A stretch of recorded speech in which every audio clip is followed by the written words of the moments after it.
One of the things about old cars is you don't want these old oil-filled coils lying on their sides. You want them erect. So I wasn't going to show this, but I'm just going to kind of upgrade her a little bit here. It was sort of at an angle. See, it used to be mounted back where you see that pipe coming out, because this originally had, that's the original air conditioning bracket. So, boy, YouTube's just mighty touchy about copyright stuff lately. They said they were going to back off on that, but they didn't. So, too bad. I don't care. So anyway, yeah, the coil used to be mounted right back there where that pipe's coming out. And so I had the matching bracket, see? And so I got to figure out some way. It was lying on its side, mounted right,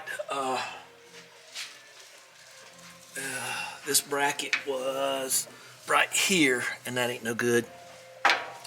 Check out that woven spark plug wire that was on the Studebaker. So let's see what I'm going to do. I got a piece of metal here. I'm going to bend it and drill a hole in it and make it stand up, and then we'll be okay. I got to make a little bit of a wire thing. Oh, I got to ring out where these two red wires go. One of them is going to be ignition, and the other is going to, I think, go to the fuel pump, but I'm not sure. So we're going to kind of sort all that out and get that figured, because I would really rather run pure power to the fuel pump.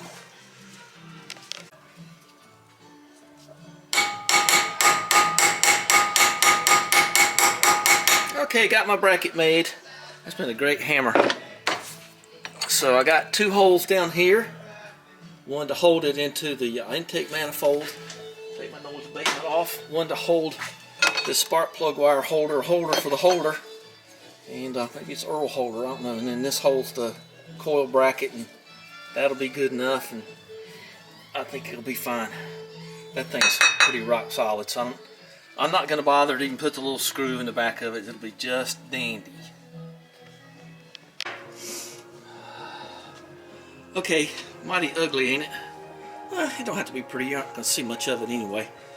And yeah, that's going to be just fine. Now all I got to do is find a place to mount the resistor, which I think will just be on the other side of that coil thing. And then I got to make another wire, and I might as well get...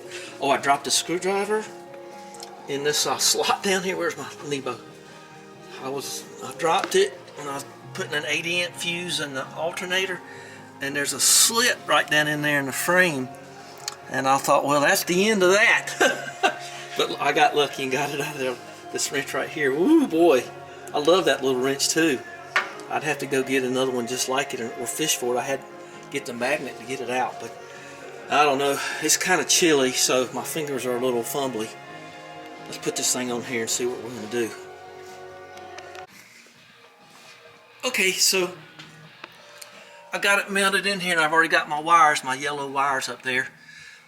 So I'm thinking about this ballast resistor. But there's the bracket in place, and good and tight. So we've got these wires here to deal with, not that wire there to deal with. So we'll put that back there. So we've got, okay, well, I'll wire it up here. Hot, ignition, hot. One goes to the distributor, and then the two go to the ballast. One out of the coil to the ballast, and this is a negative earth car, obviously, because it has an alternator. So we run the hot wire to the positive, and then that'll go to the distributor, since the distributor is earthed, correct?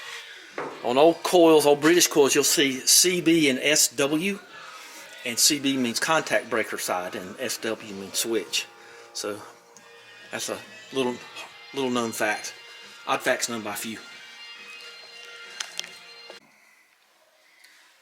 Okay, we've got the bracket. I kind of hand bent this thing around some, and let's see if we can get that to slip down in there. I did slip a, oop, that's kind of loose, ain't it? Well, that's okay, it ain't that loose. Okay, we're gonna put it like that. Look at that, just enough distance everywhere to do everything you need. Is everything you need most of the time. The big blue box with the big brown stains that indicate freshness. Okay, well, that seems to be kind of loose. I thought I had it on there pretty tight. It's tight enough. She ain't going anywhere. Okay, so let's get the ballast resistor on there and pull wires, see where we end up. Okay, so it's going pretty good. I just got one wire to make. I've got the distributor wire right here going to the negative. I've got my hot wires going to the bottom of the ballast resistor. I know it's sticking out like that, but at least you can see if it's busted. And I got everything certified pull tied and bias plied and everything else. So we're looking good there. So I just got one more wire to go from here to here, and then from there to there, obviously. Luckily I had this real good wire. This is really nice stuff. I think I'm about out of it, but it comes on the little spools in different colors, and that's all I gotta do is put an eyelet on that end and we'll be done. But I'm glad I found that stuff. That's good stuff. Let's get that going. Okay.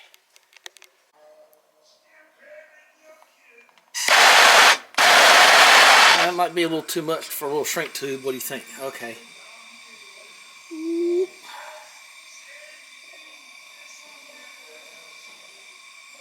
That's all you need. It's everything you need most of the time, like I said earlier. Okay, so that's a nice little connector wire there. Salvaged it out of the bin too. It was actually I forgot where I pulled it off of, but it could have been 2 years, 3 years ago. I don't know. Let's put that on. All right, we are totally wired up here. So your hot hits the ballast. From the ballast goes up to whatever the hot side is of the coil, and then that's that same kind of wire. That blue wire is that same as that yellow wire. Be sure and put your coil wire back in there, and I think we're ready to pop. And let's just take a look here. Yeah, I think that's pretty good. That kind of shock absorbs too. I don't mind that at all. So that'll get smoky when we heat it up here in a minute. Gonna have to go up to the house a little bit, just get a little bite of something. All right, we're going to turn the ignition key on, and that way when I tighten up the battery post, we'll see how smoky that ballast resistor gets. And we'll be able to turn it off quick in case something blows up.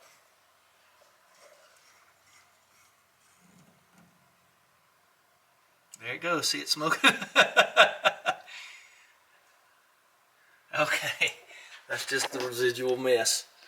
The keeps it from rusting, I guess. Okay, well, let me turn it off and we'll hop in and crank her up. All right, this is always tricky, so let's get a little fuel up in her. Blue teeth. All right. Brakes on. All right. Take that off. Give her a couple of pumps here.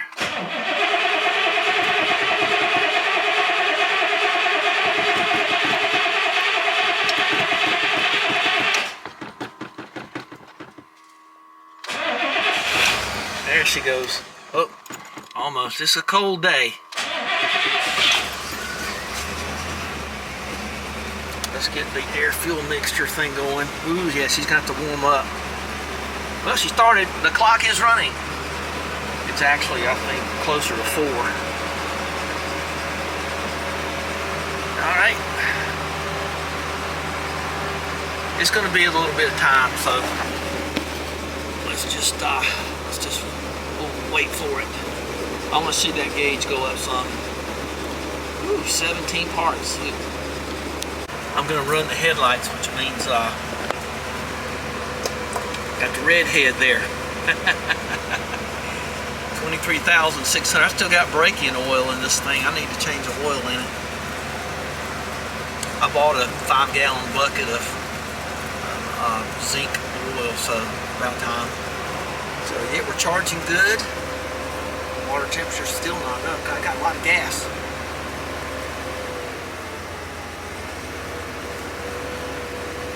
I know, I had to do this. There's just no other way. You have to make your little pot of instrumentation down there. I think I'm gonna need to turn the fan on.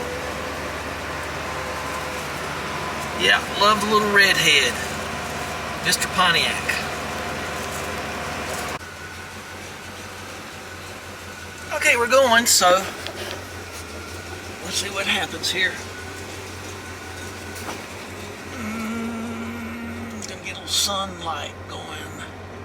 That's muffled sunlight, I think they would call it. Well, I guess I wired up the ignition right. Y'all might not know this, but see how the selectors show S doesn't mean second. I've meant to say that 2 or 3 times. It means safety. So anyway, we're in low, and then we're going to go into D here in a second. A lot of people think that means second, but Pontiac called it safety in the turbo hydromatic series. So we're in drive now. That might be a little bit too rocky. Oh, rocky. They've been out today. It's the Saturday after Thanksgiving, and they've been a bunch of motorcycles out there and a bunch of speed freaks. So I'm gonna have to be careful about that. We're still not to where I want to be on the warm side. See, that's a Pontiac colored mailbox you got there too. I powder coated that mailbox. All right, let's go up and down the road. Ooh, they got something planted. I see the rows.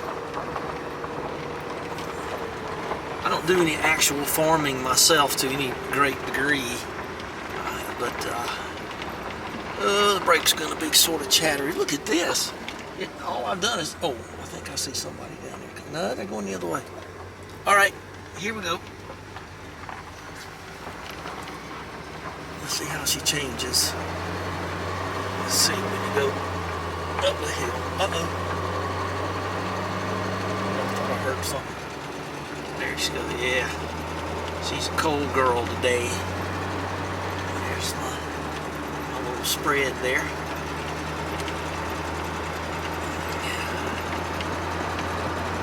Okay, let's see how she does. Speedometer's working. Mixture looks good. She's got needles up off the water temperature peg. Alright. Ooh, gosh, it's cold. I don't have a coat on.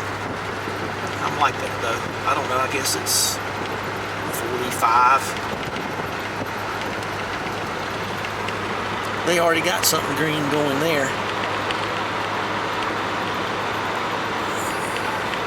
Guess that's winter rye or something.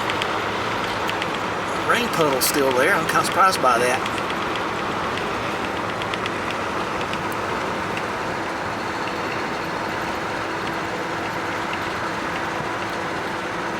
So far, so good.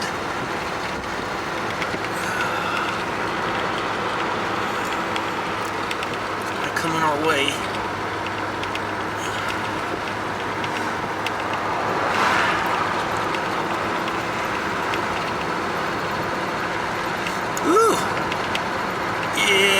They're emptying out the pig lagoons on the fields. So the wind blows the right way. Oh, somebody's behind me. Look good, they're turning.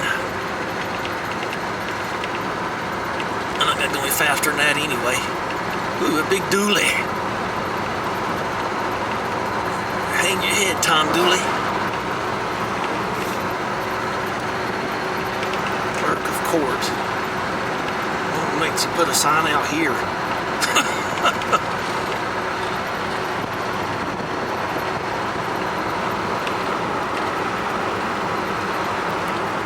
There's my old friends over there. They actually have a little dairy farm back there.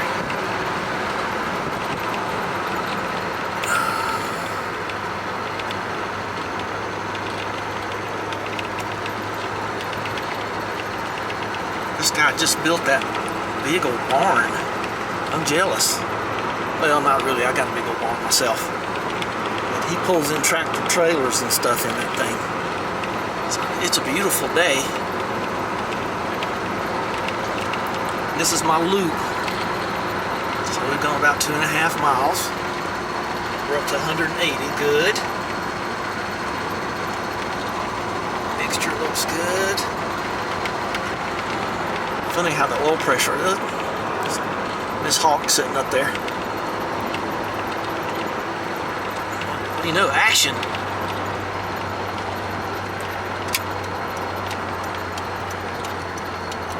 I wish I'd fix in potholes right there. Anybody behind me? Nope. Whew. Some kind of bug popped up there. Okay, well we'll go on down the road here and pull her in the barn and call this one done.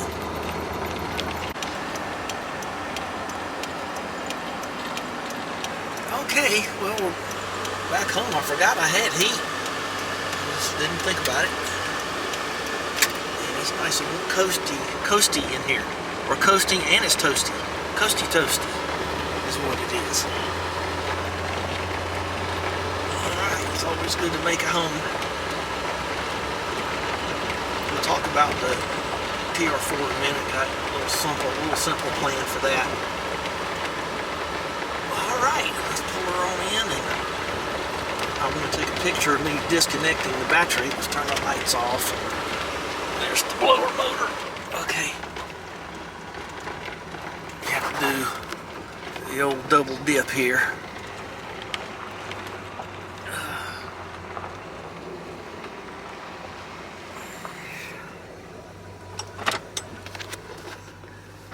Oh, something went boom. In the barn, I wonder what it was. Never can quite tell. See? Where did we go? We went about 5 miles. I gotta do something with that barber chair. I restored that old 100-year-old barber chair, and it's just been sitting there. Alright. Pull her on up. She's 18 feet long. Let's just take her on up a little bit more just to make sure. Now she never tends to run on. Okay. We turn off the fuel pump. I do not like mechanical fuel pumps. They make me mad. They make me mad. Because I don't trust them. Yeah, I'm in far enough it looks like. So, as you all know, TR2s and 3s and 4s and all that other stuff, they had, this came with a mechanical pump. Oh, I said I better take a picture of me doing it. Let me take a picture of me doing it. Don't go sliding down the bonnet now, okay? Well, I know it's there, because, okay. I always like to take a picture of me doing this. So, nothing's on fire. I should have changed that hinge when I rebuilt the motor. So there's that is. Okay. They're so expensive. Okay, it's not up that often. So as you all know, TR4s, I gotta get this cable up. I got things to do with that. Came with a mechanical pump. It's actually an AC pump with